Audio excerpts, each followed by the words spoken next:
Okay, ഇത് സ്റ്റാറ്റിസ്റ്റിക്സിനെ base ചെയ്തിട്ടുള്ള ഒരു ക്വസ്റ്റ്യൻ ആണ്. ഇതിനകത്ത് പറയുന്നത് ഡിഫറൻസ് ബിറ്റ്വീൻ മോഡും മീഡിയനും എന്ന് പറയുമ്പോൾ 26ആണ്. അങ്ങനെയാണെങ്കിൽ what is the difference between median and മോഡാണ് ചോദിച്ചിരിക്കുന്നത്. ഓക്കെ, ഇത് ആക്ച്വലി സിമ്പിൾ ആണ്.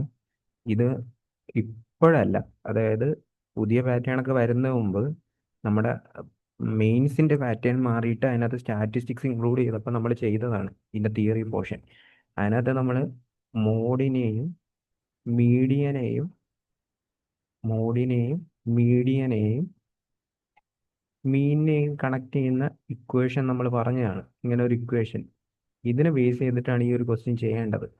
ഓക്കെ, ഇതിനകത്ത് എന്താ തന്നിരിക്കുന്നത്? മോഡ് ആൻഡ് മീഡിയൻ തമ്മിലുള്ള വ്യത്യാസമാണ് 26 എന്ന് പറഞ്ഞിട്ടുള്ളത്.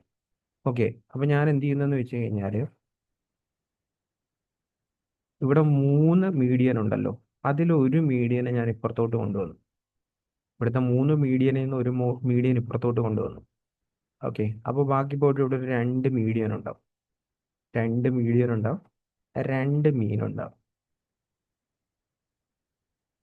ഓക്കെ, അങ്ങനെ വന്നപ്പോഴത്തേക്ക് മോഡും മീഡിയനും തമ്മിലുള്ള വ്യത്യാസം ക്വസ്റ്റ്യനിൽ പറയുന്നുണ്ട് 26. ഇതിനെനിക്ക് 2 കോമൺ ആയിട്ട് എടുത്തു കഴിഞ്ഞാൽ മീഡിയൻ മീഡിയൻ മൈനസ് മീൻ എന്ന് പറഞ്ഞെടുക്കുക. കറക്റ്റ് ആണല്ലോ. ഇനിയിപ്പോൾ ഈ 2 ഇപ്പുറത്തോട്ട് കൊണ്ടുപോവുക. ഇവിടെ മൾട്ടിപ്ലൈ ആണ്, ഇവിടെ കൊണ്ടുപോയി ഡിവൈഡ് ചെയ്യുക. സോ 13. ആക്ച്വലി അത് തന്നെയല്ലേ ക്വസ്റ്റ്യനിൽ ചോദിച്ചിരിക്കുന്നത്? What is the difference between median and mean? എത്ര വരും? 13 എന്ന് പറയും. സിമ്പിൾ ക്വസ്റ്റ്യൻ ആണ്. അത് നമ്മൾ കോൺസെപ്റ്റ് സെറ്റ് ആയി കഴിഞ്ഞാൽ സിമ്പിൾ ക്വസ്റ്റ്യൻ ആണ്.